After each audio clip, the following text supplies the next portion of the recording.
you for attending personalization for all of us. I mean for this talk to be an introduction to personalization and the topics involved with it, so it's going to be very general in nature. Because of that, while I do touch on Drupal during the conversation, I don't go into it in a whole lot of detail, and so the upside of that is there aren't any code slides to squint at from the back of the room. A little bit about me. My name is Chris Greatens. I am the Director of Drupal Development at HS2 Solutions. I've been with HS2 and doing Drupal since about 2009, but I've been building websites since about 1995. A couple of interesting things about me is one, besides being passionate about development and specifically Drupal development, I am also passionate about baseball and a frequent attendee at Brewers Fantasy Camp. And I also happen to be a lawyer, so being back at law school is interesting, and I'm very happy that Drupal Camp does not use the Socratic method. So a little bit about HS2 Solutions. We've got a great culture, we've got great clients, we've got a great Drupal team, and so if you want to talk to me more about what we do at HS2 Solutions, track me down, I'm happy to talk about us. So what's the big idea with personalization? When you leave this talk today, you should be able to answer these three questions, right? So one is, what is personalization? You'll leave with a TLDR definition of personalization for your boss, but we'll also dive into it a little bit so you understand the different types of personalizations we can do, the types of data that we can collect to drive those personalization scenarios, and how do we deliver messages that help the customer. You also know why you care about personalization. Personalization is all about creating a better user experience for your customers, which helps strengthen brand loyalty and help your bottom line. And then, what are some of the strategies to implement personalization? Personalization really isn't as easy as researching some tools online, selecting one, and then implementing it. You really need to keep evolving your strategy over time, so you continue to give the users the experience that they not only desire but demand. So I know we're kind of sparse today, but quick show of hands: how many people use A/B testing to evolve their data and their content? Some, yeah, that's good. And how many people collect data about your customers? I would suspect it's most of us, right? And then, has anybody here implemented a personalization strategy yet? So a couple. All right, good. So what is personalization? As you do some research, you'll find that there are multiple definitions of personalization, and most are very similar. We'll use my definition today to kind of explore the contours of what personalization is. And so, without further ado, personalization is about using what you know about the customer to deliver the right information in the right channel at the right time to assist the customer. So this is my definition, and again, most definitions are pretty similar. I think where this definition is a little bit different than what you'll see are the last four words, which are to assist the customer. In a lot of places you'll see like to influence behavior or to compel them to take a desired action, something of this nature. I like to keep the focus on the customer. I think it helps keep you in line and doing the right things. And as we've seen from recent news events, compelling a behavior or an action isn't always a good thing. There's another definition that I found as I did some research that I liked as well, and that is personalization is a means of meeting the customer's needs more effectively and efficiently, making interactions faster and easier, and consequently increasing customer satisfaction and the likelihood of repeat visits. Again, the focus is on the customer. So before we break apart the definition and start parsing it, I want to talk a little bit about the three different types of personalization that I think there are. I break them into three categories: static, segmented, and individualized. And I like this idea of a continuum of personalization because they're not necessarily distinct buckets. Like, you can do different things that kind of blend these things together. And this particular graphic helps me understand a couple of generalizations about personalization. One is that as you move from left to right, the amount of data that you know or use about the customer becomes greater. So with a static personalization, we don't know a whole lot about the customer, or we don't use a whole lot of data about the customer. But when we get to individualized, we're using a lot of data about the customer. And also, as you can well imagine, the complexity of the build grows from left to right as well. Static is much easier to do. Individualized is much more difficult. So today we're going to talk through all three of these, and we'll start with the least complex of the builds, which is static. And before I go to the next slide, can anyone think of where you might have seen static personalization before?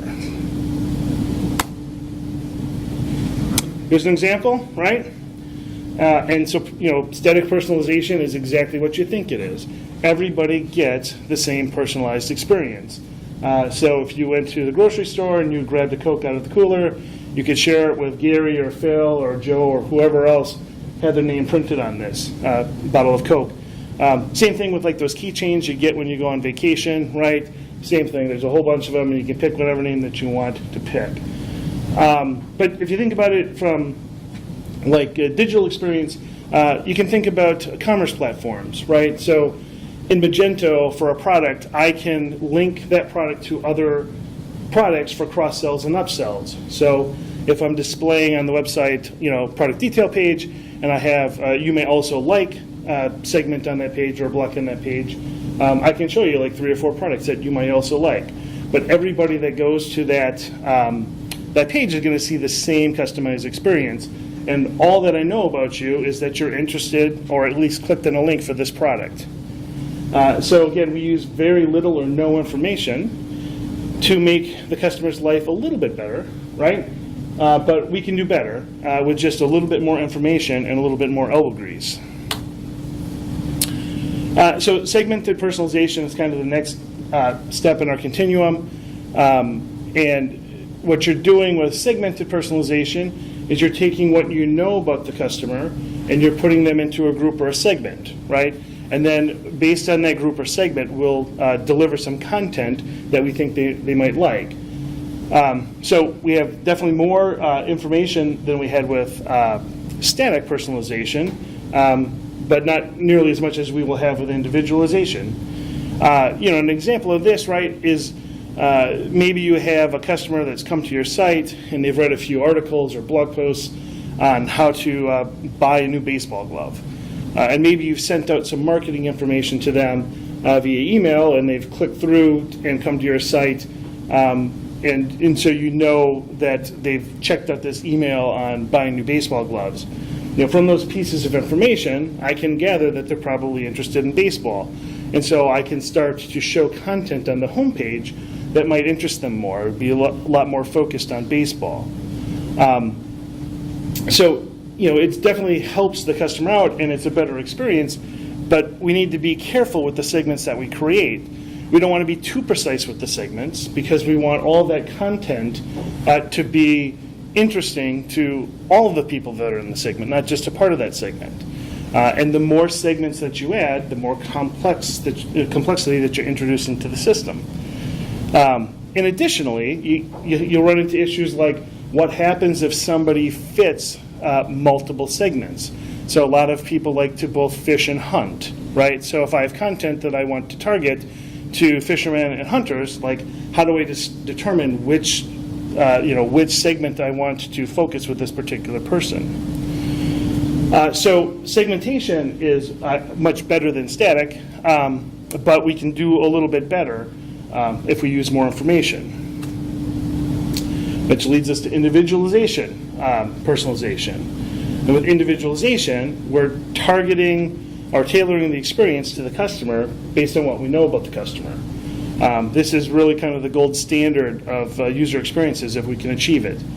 And as we learn more about the customer, we can do a better and better job of delivering that experience that she not only wants but demands.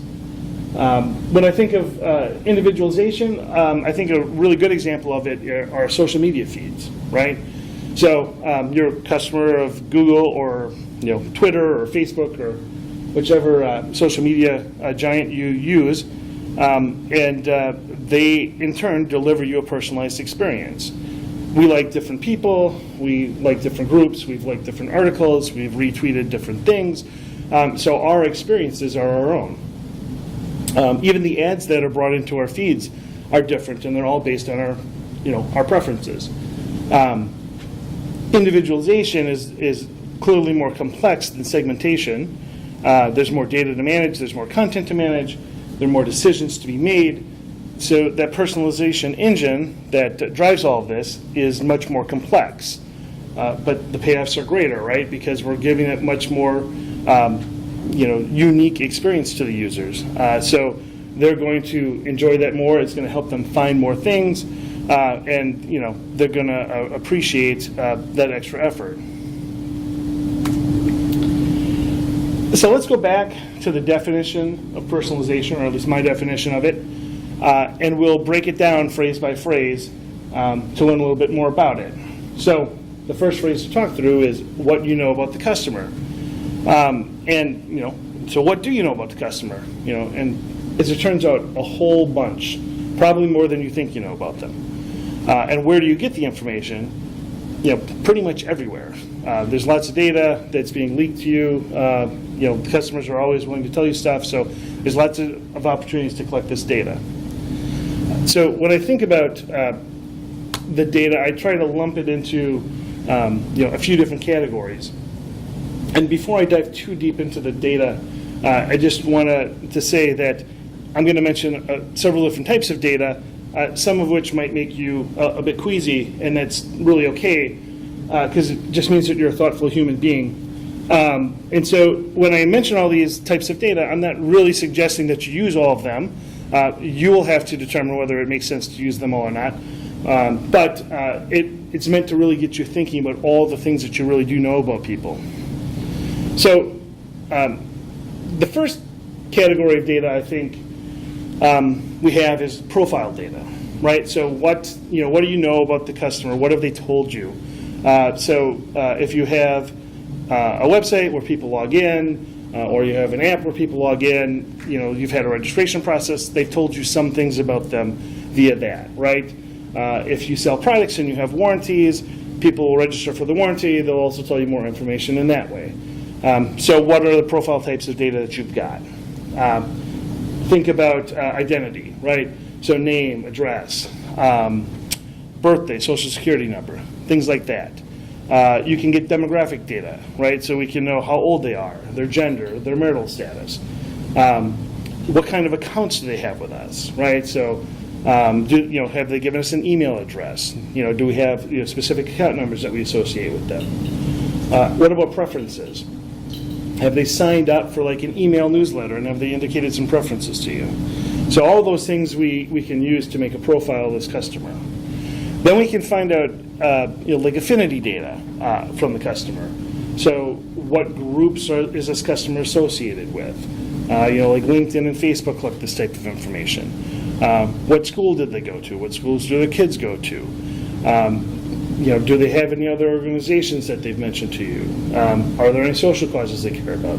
Things like that. Sentiment data is also really important, right? So how do they feel about us, in our organization? We can get feedback in a lot of different ways. They can fill out a survey, right, and tell us directly. They can send an email to complain about our product. They can interact with our customer support group. They can add comments to our web pages, things like that. Has the customer done any rating of your products or your content? Did they leave a review about a product? Have they liked or disliked your pages? Have they referred anybody to you, right? If they refer people to you, it means they like your product or your organization, so those are good things. You have behavior data. So if they interact with our website, we have a clickstream that we can work through. If we have an app, we have app usage data that we can work through. If they've called into us in our call center, we might have a transcription of that, or maybe they've had an online chat session with us. All these are places where we can get some interactive data from them. Have they purchased anything from us? Have they subscribed to anything from us? We can get transactional type data that way. If you're using digital marketing, have they viewed the digital material? Have they clicked through? Have they accepted anything? So there's lots of different, behavior type data that we can get from them. We can also get biographic information from them. So there's public records we can pull in. There are many third-party companies that will provide us data about them, and we can link this all together to make a cohesive view of the customer. And then you have like mobile devices, right? And there are things on that can tell us information about the customer. If they've turned it on, we can have a GPS, so we can know where they are, which is creepy. But when you combine that with like maybe figuring out what the temperature is like where they are, or their weather, that can give us kind of some information about what's going on with them. Certainly we know what the day of the week is that they're interacting with us, or the time of the day. These are all things that you can use to tailor the content or tailor the experience towards them.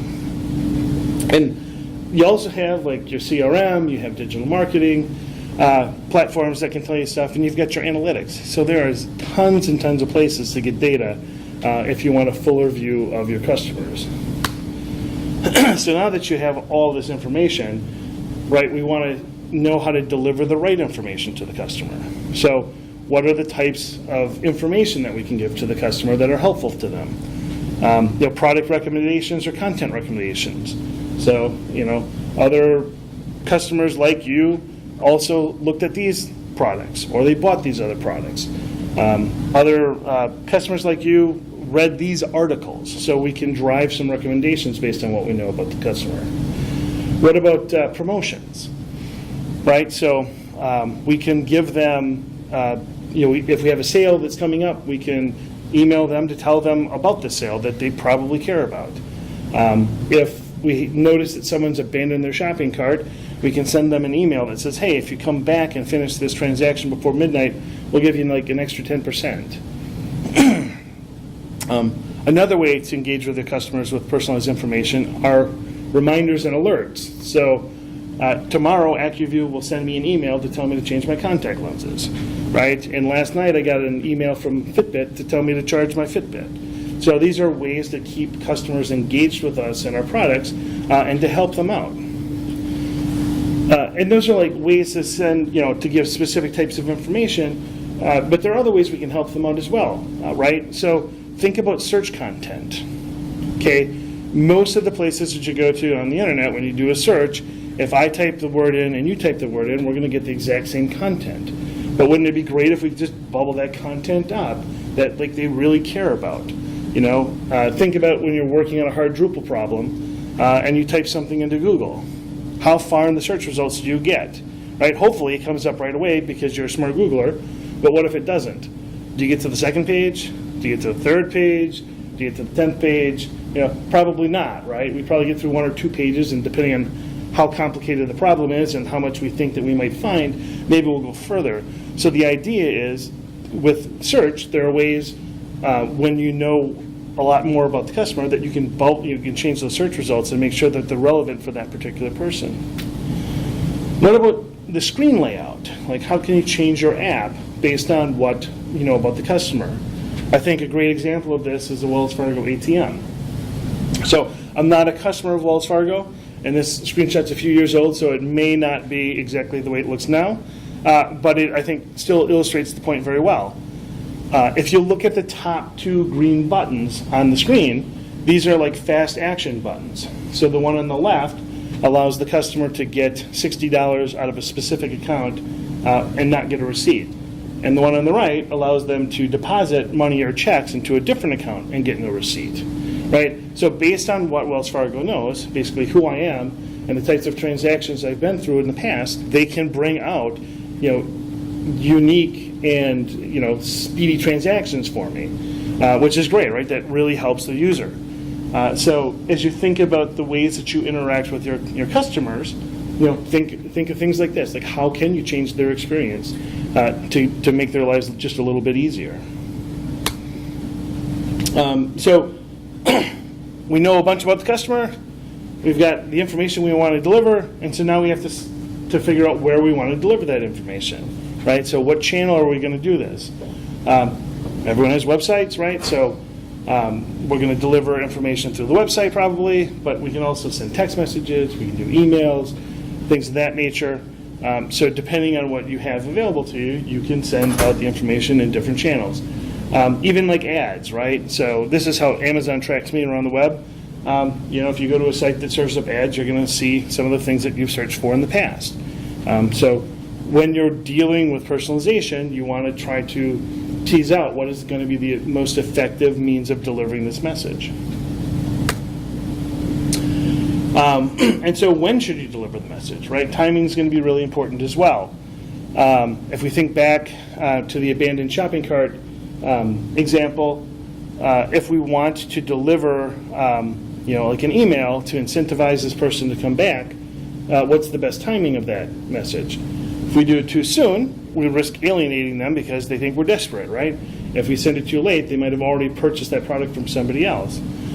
So like Goldilocks' porridge, we want this to be just right. And finally, just a reminder, we're doing this to assist the customer. So always keep the customer in mind when you're dealing with personalization. Ultimately, if you assist the customer and you make their lives easier, they'll reward you with more loyalty and trust, and that'll take care of all the metrics that you really need to improve. So we know a lot about personalization, right? And that's all great, but why do we care? So everyone loves statistics. Well, at least our bosses do. So I picked out just a few to run through that I think will help emphasize the point. 79% of consumers say that they are only likely to engage with an offer if it has been personalized to reflect previous interactions the customer has had with the brand. And by 2020, 51% of consumers expect that companies will anticipate their needs and make relevant suggestions before they make contact. And lastly, 78% of U.S. internet users said personally relevant content from brands increases their purchase intent. So why do we care about personalization? Because if we do it right, we'll help the customers, who will in turn help us. All right, so we know a little bit more about personalization and why it matters to us. So I want to talk a little bit about how do we implement personalization. So I'm going to spend a little bit of time on some general thoughts on how to approach personalization, the questions we should be asking, the challenges you might face, and the types of tools that are available to help. And so personalization is a large and it's a complicated problem, and when we approach it, it can seem daunting and overwhelming, not unlike eating this fellow here. The key is to break the problem down into smaller and manageable problems. One way to think about it, and I'm certainly not unique in suggesting this, is crawl, walk, run, right? So we want to start easy and then grow in complexity. So when you start personalization projects, you'll find that there's going to be a lot of enthusiasm because it's interesting, it's a shiny new toy, and that's great. But we want to resist the temptation to dive too quickly into it. We want to make sure that we're starting slowly because personalization isn't easy. And we're going to need some time and some reps to work with the kinks with our team and our process. So what you really want to do is you want to start with less complex scenarios with readily available data, right? So think about splitting your traffic into first-time visitors and returning visitors. Can you deliver a message that's helpful to those returning visitors or for those first-time visitors? What about marketing campaigns? If you send out some marketing emails and you'll have that UTM code, how can you use that to drive personalized content on the website? And once you can do things like that and you've got the hang of it, we can start introducing more and more complex behavior and use more and more data. You can start to do things like track the user over multiple browsing sessions and see how that affects it and personalize based on that. We can start to pull in data from multiple different systems and use that to drive messaging on multiple different channels. So as you start to grow, as your personalization team starts to grow and it learns and expands its capabilities, they'll become more and more efficient, right? And that'll allow us to do more and more complex things with greater and greater confidence. So what we're really trying to do is break this huge problem, down into manageable, actionable, and meaningful elements. And once we've done that, we can start to execute the plan, improve the customer's experience, and get meaningful results. So one way to start breaking down the task of personalizing the digital experience is to look at the various customer experiences and then break them down into the various customer journeys and then determine what the points of engagement are for those customers in that journey. So an example, right, would be buying a car. If we buy a car, there are a few different journeys that we can envision that we'd have as a customer in that experience.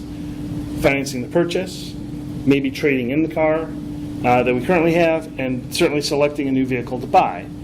And each of these journeys has multiple engagement points for the customer. So if you are into the car business, you might look at your analytics, and it might tell you that the best journey to personalize will be the financing journey. Okay? So let's select that a bit.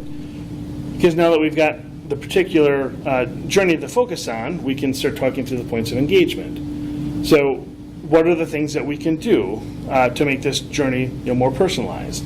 Maybe it's tailoring the current offers area of the website based on what we know about the customer. Maybe it's showing different interest rates based on what we know about the customer, right? Certainly credit score can impact that. Maybe it's modifying the application form to make it easier if we've already dealt with this customer. Or the financing and the leasing options can be supplemented based on what we know about the customer, whether they'd be a good option for leasing versus buying. Ultimately, by selecting a specific journey in the customer's experience, we can narrow our focus and we can provide a personalized experience at the various engagement points to help them achieve their goal. So once you've kind of narrowed in on a journey, right, we're going to kind of explore that scenario and we're going to develop it. This is like a sample chart that you can fill out that answers all the various questions that we probably want to answer when we're doing a personalization scenario. Specifically, I like this chart because it talks through the who, what, where, when, why, and how of personalization. So on the left side, we see the various stages that the customer can be in as they're on this journey. So it's awareness of a problem, researching potential solutions to that problem, making a decision, executing that decision, and then any follow-up that we have with the customer. So you would pick one or more of these, depending on how much effort you want to expend, and focus in on that, and then fill out the rest of the chart. So if you picked, like exploration and research, then we'd start to walk through the chart from left to right. We'd fill out the milestone, or what's like triggering this part of the customer's journey. How do we think that they're at this particular point? Then we look at the who. We figure out what segment we want to target. What are the properties of those customers that put them in that segment? And are there any other special conditions that we really want to consider when we're thinking about it? Once we know the who, we can start talking about the what. What's the message? What are we trying to tell the customer? Where or how, right? So the channel. How are we going to interact with the customer? What's the channel that we're going to use? The timing of the message. When are we going to deliver the message? And finally, what's our objective, right? Or why are we doing all this? So once you've defined all those answers, and by defining those answers and answering those questions, you're really developing your strategy, and you're also indicating how you're going to measure your effectiveness of your personalization. So as you think about personalization, or certainly when I do, I don't really think of a start line and an ending line or finishing line. I think more of this continuous cycle of personalization. And I think this image illustrates it quite nicely. We generally will start by collecting, generating some content and collecting the data, because we want to know as much as we can about the customers before we can start to do things like identifying the target group or the segment that we want to personalize for. Once we've identified that segment that we want to personalize for, then we get into designing the user experience and building out that user experience. And once we've built out the experience and it's in production and being used, now we want to measure our effectiveness and and assess what's going on there.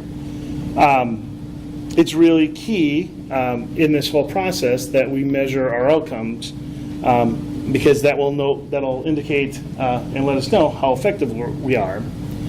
And consequently, that means that we have to have all of our instrumentation in place before we start, right? That's going to be key to the project.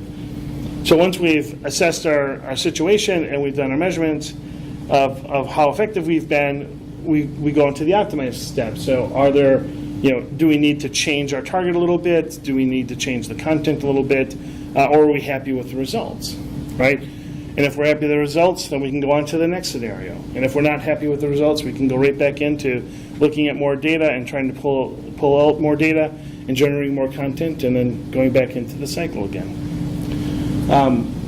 One of the things I think about personalization as well is that it's very well suited for applying Agile principles, because we ultimately want rapid feedback and a rapid feedback loop to learn and to adapt, and having that is going to be key to our success.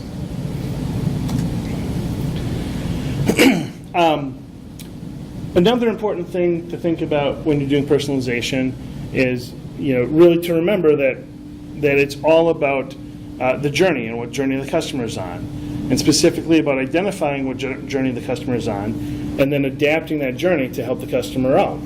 So an example of this is like a car sharing company. So if you think of like a Zipcar, for instance. If you're one of Zipcar's customers, you're probably on one of three journeys. You're either reserving a car, you're driving the car that you've reserved, or you're managing your account. And based on what Zipcar knows about you, or any car sharing company knows about you, they can adjust like what their app does or what their website does, based on what they know. So for instance, if you have an upcoming reservation, the app can expose or make more prominent functions like unlocking the vehicle or locating the specific vehicle that you have, right? And this can eliminate just a few clicks, which is very helpful for the user. That said, while we're in the game of predicting what the customer is trying to do, we also want to have a backup plan, just in case our assumptions are wrong. So if you think back to the ATM, the Wells Fargo ATM, if all you had were those two buttons, it would kind of suck as a user experience, because if I was wrong about what you're trying to do, you would be stuck. So we always want to make sure there's a backup plan and the user can still do other things other than what we think they should be doing. So A/B testing is really important. And back in the beginning of the talk, I asked who had done A/B testing, and I think many of us raised our hands, which is great. And that's going to be key to doing personalization, because part of the process is going to be forming hypotheses of what will help the customer and then testing those hypotheses. We don't always know what's going on with the customers, and we don't always know the right answers. And the best way to find this out is to use A/B testing. So I'll roll back to the shopping cart example, the abandoned shopping cart. And let's say we're going to send an email to our customers to try to entice them to come back to the site. What are the types of variables that could go into that can affect the conversion rate? Now, the actual content of the email can affect the conversion rate, right? Depending on what I'm talking about in the email and how I'm talking about it, I can make more or fewer people convert. The actual offer that's in the email can also do the same thing, right? If I offer 10%, I'm going to get a different offer or a different conversion rate than if I, say, give 50% off. And we talked about when the email is sent out can certainly impact it as well. Too soon can be bad, too late can be bad. But all these are variables that we don't know what the answer is as far as which is the most effective. So the best way to find this out is to use A/B testing. And really the bottom line is that A/B testing is going to be vital to helping you design and to develop engaging customer experiences. So now that we have some idea of how to build out a personalization strategy, we want to dig into some of the areas that will prove to be challenging as you go into that strategy. Because as you can well imagine, something of this size and complexity is going to be challenging for you and your organization in a variety of ways.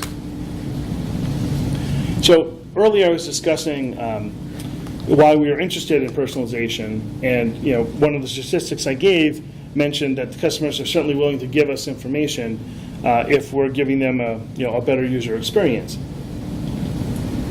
That said, they're really trusting us with that data, right? They're trusting that we're going to take care of that data. They're trusting that we're not going to lose that data or expose that data to people that they don't want to expose to. So we need to be really careful about what we do with that data. And we can't really go more than a few days without somebody in the news coming up with another example of a customer exposing data that they didn't want to be exposed. So don't let it be you. In addition, I think it's really important that when we're collecting data, that we're telling the user that we're collecting the data and telling them why we're collecting the data. So a nice quote that I found while pulling the slides together is this. It says, "Be overt when collecting customer data, but covert when delivering personalized experiences." So we want to be very upfront with what we're collecting, but we don't want to bash the customer over the head with what we know about them. We want to be subtle in our personalization.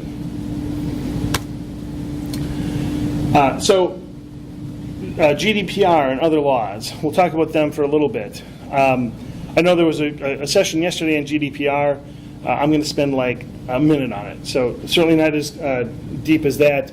And if you want to learn more, I suggest looking that talk up online. But here are just a few things that we should take away, I think. So first of all, what's the GDPR for? Right, it's a means of strengthening the EU residents' data rights. And it went into effect recently on May 25th, and it applies to organizations operating in the EU or outside the EU that are providing goods and services to persons or businesses in the EU. And here's where I think it's interesting, because the data that's covered by the law is personal data, which is basically anything that can uniquely identify you. So that's things like our name and our address. It's our email address. Even something like an IP address can be personally identifying, right? So those are things we have to be careful with. So what does the law do? Well, it gives individuals some rights. And a few of these rights are the right to be notified if there's a data breach, the right to know what data you know about them, right? And then the right to be forgotten. So since this talk is not is later than May 25th, hopefully you and your crack legal staff have already determined if you must comply with it. But even if you don't have to comply, I think we should really consider the law because I think it helps us be better corporate citizens, right? You think about it in the aspect of being able to be forgotten and being able to know what the company knows about you. So if you're implementing personalization and you're getting started, how would you address these things if you had to address them? If somebody came to you and asked you what you know about them, could you answer that question? How much effort would it take to answer that question? Hopefully, the answer is not a whole lot. Hopefully you can do this. And the same thing about forgetting them. So how would you go about forgetting somebody? Again, for a lot of us, we don't really have to comply because we're not targeting customers in the EU. But I do think, I think it's really worthwhile keeping this in mind. Especially given how data has been handled recently with many companies. So creepiness. Nobody likes a creep, right? So when you're working on your implementation, you need to be thinking about whether or not you're that guy. Okay, it's a surefire way to lose customers because then if they think you're a creep, they're going away. And by the way, they're telling everybody they know too, right? So it's bad publicity as well. I am in a law school, but I doubt there are any Justice Potter fans here, me excluded, or me included, I guess. But even if you aren't a Justice Potter fan, I'm sure you've heard this quote, and I'm going to repeat it. And he's talking about obscenity, but stay with me here. I shall not today attempt further to define the kinds of materials I understand to be embraced within that shorthand description, and perhaps I could never succeed in intelligibly doing so, but I know it when I see it. Okay?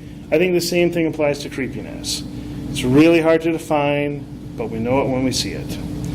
So rather than trying to give you a definition of creepiness, I picked out a few examples that I'll walk through and talk through and hopefully be able to explain why they're creepy.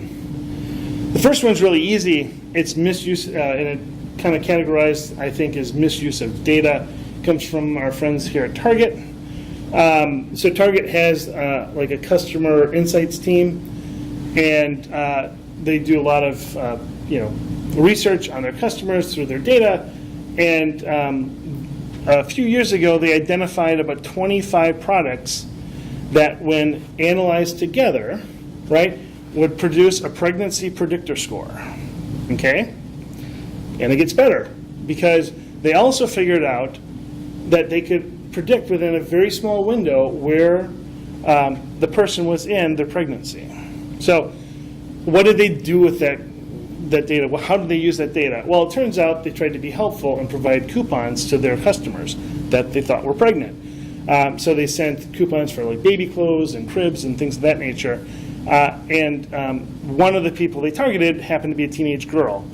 And Dad was not very excited about this, so he talked to the local Target manager, who was very apologetic. He said, "I'll try to figure this out."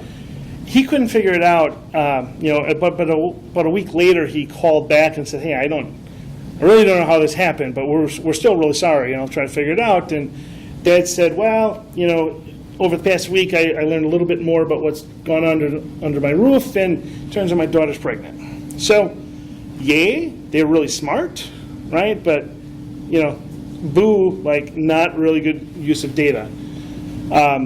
So again, as you get more and more into predictive analytics, you need to be really careful with how you're using these things. Data hygiene is another area that we can get ourselves into trouble with. And data hygiene, I mean just like scrubbing your data, removing old records, removing records that you shouldn't process anymore or shouldn't consider anymore, things of that nature. And the one example I ran into online with this was there was a lady that had dealt with an online floral retailer to buy some of her flowers and things, and she got an email that reminded her that her mom's birthday was coming up and that she should buy a birthday present. And you all know the punchline, right? Which is Mom had passed away, 3 years before. So it's really, not a great experience. They meant well, obviously, but without knowing that their data was clean, it's a tough thing to do. And kind of the last category, I think, where we can get or become creepy is when we're over aggressive in pursuing our clients or personalizing our experiences. And don't really have a great example per se, but I think we've all been there, right? I'll pick on Amazon again, but go to Amazon and you search for something on Amazon, and if you're old enough like me and you have a Hotmail account, like the ad pops up and tells you that this neat telescope is for sale on Amazon. Then you might go to the Weather Channel, and then the Weather Channel tells you that this thing is available for you. And you find yourself going around the internet and being chased by this telescope that you might want to buy. So it can almost feel like you're being spied on, right? So again, being overly aggressive is not necessarily a great thing. So you have to keep that in mind as you're figuring out your personalization scenarios. So silos. So to do personalization well, you need a cross-functional team. And, by a cross-functional team, I mean you really need a lot of different capabilities from a lot of different places. Oh, sorry. Are you going to get into at some point some practical examples of how to do personalization in Drupal? Not really. I'm not going to dive too deep into Drupal. Oh, no. Okay. Yep.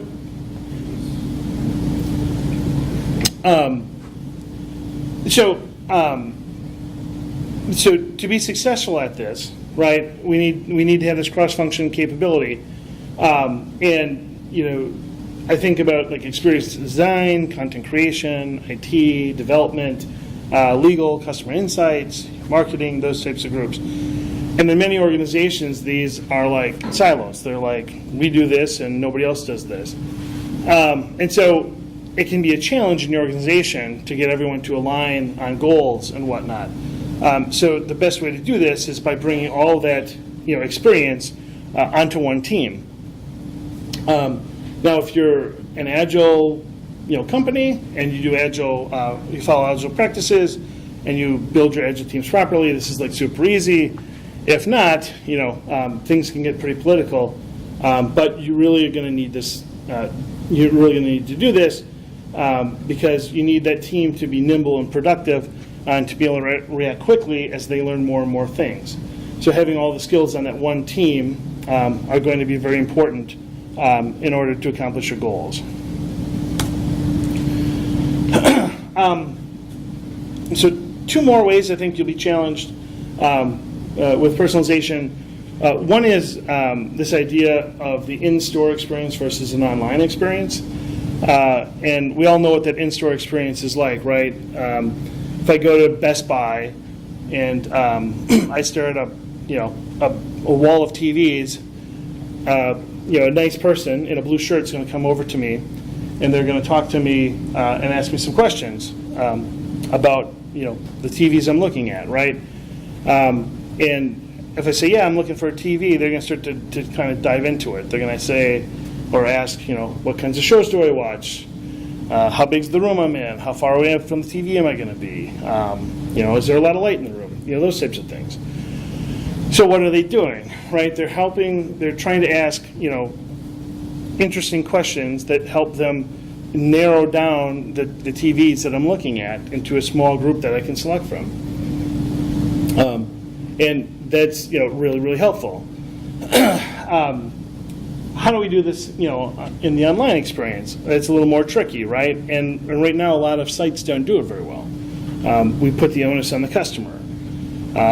You know, the customer has to know what questions to ask, how to answer those questions, and then how to take that information and put it all together. I think, you know, a good example of doing this well is something like Trunk Club. So with Trunk Club, you go to their website and you fill out, you answer a series of questions, and then based on that, they send you a trunk full of clothes. When you get the clothes, you pick up the ones you want, you send back the ones you don't, and from that information, they can refine the experience. They can start to do a better job of picking out clothes for you that you like. There's also like the 1-800-Flowers online experience where they have a chat bot that will ask you a series of questions, and based on those answers will tell you which flowers you should buy for your wife or for your daughter. Lastly is hitting the target. So we'll collect a bunch of data, we'll do some analysis in the data, but ultimately we need to, you know, hit the target. We need to make sure that we're personalizing the experience correctly.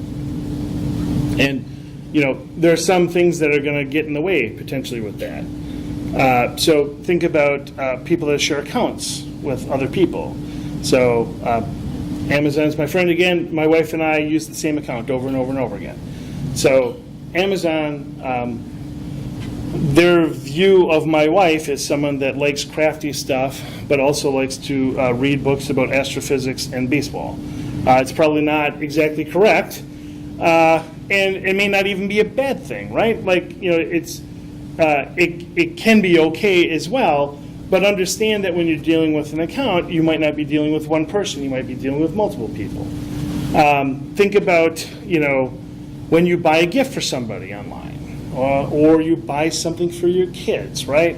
I might buy, you know, a CD for somebody of an artist I don't listen to or don't like, right? So it's an outlier piece of data.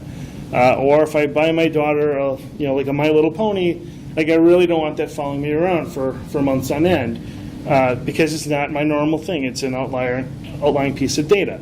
So we have to be able to scrutinize the data that we have to separate those things out. And there's this other example I think, which is folks that research things online and then go into the store to buy them, right? So let's say that I'm looking to buy some pants, and I do a fair amount of shopping at Kohl's. I might go to Kohl's online and I might do some research on what pants they have available, how much they cost, that type of thing. But I really want to try them on, so I'll head to the store and I'll try them on, make sure they have what I need, and I'll try it on, and I'll say, that's great, I like it, I'll just buy it right then. So, how do you, if you're Kohl's, identify that I've already purchased them, and then, and take that in consideration when you're trying to, personalize my experience. So the bottom line is, hitting the target is going to be challenging, and it's made more challenging by some of this red herring data. But, the better you can sort through the data, the better experience you'll give to your customers. So some tools, it's not going to be examples, but at least we can talk through a little bit what you can use for your Drupal site. Clearly there's a lot of tools out there, right? This is like from the MarTech thing, and I mean there's a whole bunch out there, dozens and dozens. So we're not going to go through them one by one, because we'd be here for a long time. But let's talk a little bit about some of the questions you can ask when you're looking to buy a tool that might help you out in selecting the right one. So, a primary concern are what features do you need? So I think in order to do this properly, you need to know like your short-term and long-term plans for your personalization. But once you have those, you can start to dive into some of these features and see what you need and what you don't. Do you really need AI-driven product recommendations? Do you need real-time behavior targeting? Do they have? Does the tool have a set of APIs that you can easily load your content in or your data in? Does it integrate with your CRM? Your digital marketing tool, right? We talked about A/B testing. We definitely know that we want to do that, but does it conform to the types of tests that you want to run? Does it do multivariate tests? Does it do tests that span multiple pages or the whole page? Or can you only target a part of the page, right? So these are all really important. And the more you define your, the requirements, the better chance you have at selecting the right tool. Budget's also important, of course. There are some ways to do this that have no cost associated with them. Google Optimize is free, and it can be appealing to some people. We have some modules available to us in Drupal. In Drupal 7, you have Personalize and the personalization modules. In Drupal 8, I think there's the start of a module called Smart Content.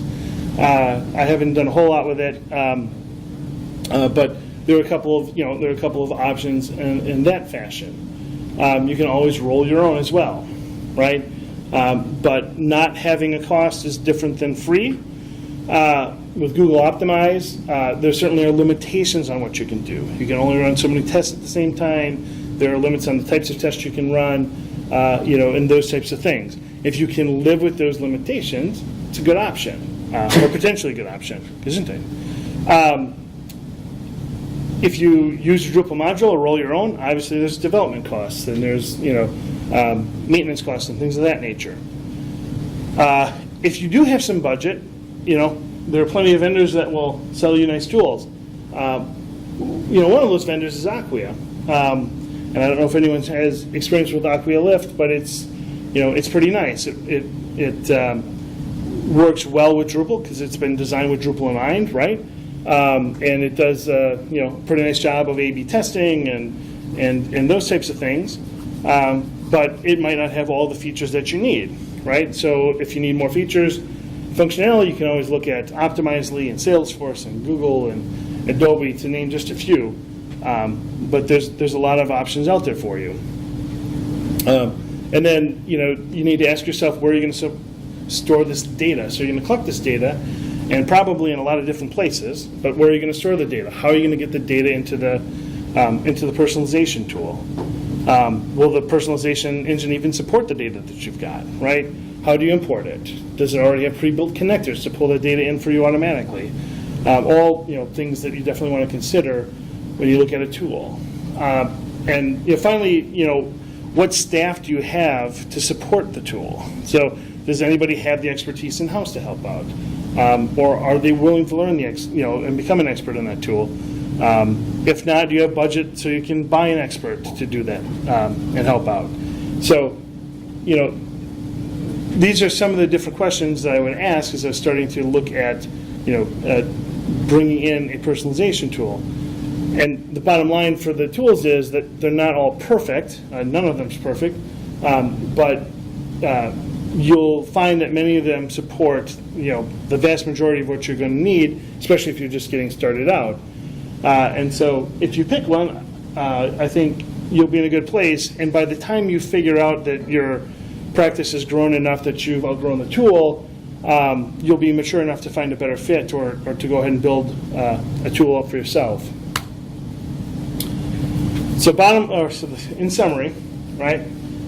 Personalization is about using what you know about the customer to deliver the right information in the right channel at the right time to assist the customer with a heavy emphasis on assisting the customer. When implementing, use the continuous cycle of learning and applying your knowledge. Don't eat the whole cow at once. Crawl, walk, run. Respect your customers' data, and don't be a creep. Any questions? Thinking about the target example, what makes that creepy?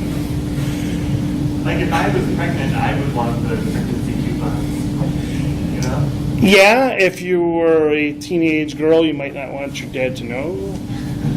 Or to find out that way, right? Maybe he already knows, though. Like that seems to be like an outlying situation. It could be, right? And I think that's what's interesting about creepiness is it's hard to define. Certainly the dad in that story was not happy about what happened, right? And maybe not as mad at Target as maybe his daughter, but that's certainly an interesting way to find out. So yeah.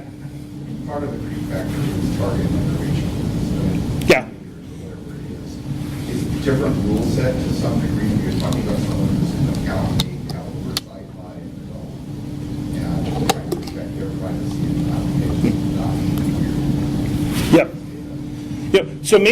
So I think maybe you would say, if their marketing campaign was women over 25, or we got out of that kind of range, maybe it's not as creepy, right? We could dial it down a little bit and say, what if it was a very young girl? Like then it really does start to become creepy. So again, I think it's tough to define, and what I would encourage, right, is to err on the side of caution, but yeah. Works creepypasta is being utilized in the market application. When I get launched from Mario page, I've walked this before, or it's similar products that this where I know this, and I think it's my secret, and I don't utilize it on page or something. That's a creepypasta. Well, all predictive algorithms are doing that anyway. I mean, it's a problem. I mean, unless if you're using AI, it's always trying to predict something it doesn't know. But I think it's fine to be doing that, like as a marketer, I want to do that, but I want something. I want my to think I'm doing that. They don't even need an algorithm, they can just listen to you. Turn your speakers off.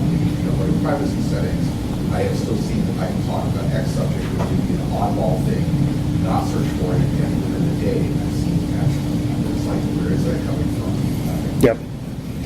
Not search for this, didn't look at web pages on it, and yet somehow advertisers are, that to me is super creepy, because even if I'm consciously trying to turn off all the settings and I know where they are, it still appears that my phone is, and Amazon is much as admitted that Alexa listens to you in the background. Yep.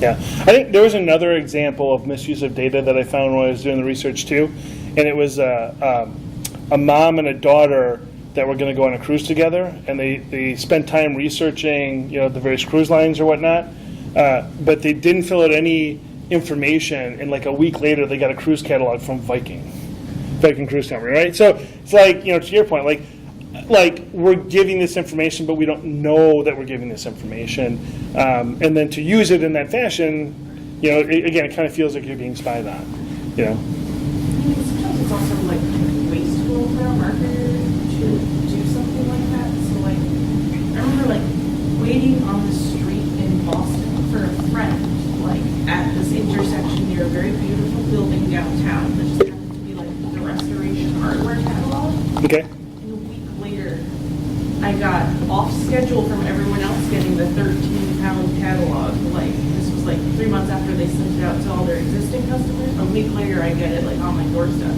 Like think about the environmental cost of mailing something like that, but also like I wasn't in your store. Like, Yep. I don't know, it's kind of inappropriate and a little weird, and I'm not in the market for a $9,000 couch. Any other questions or comments?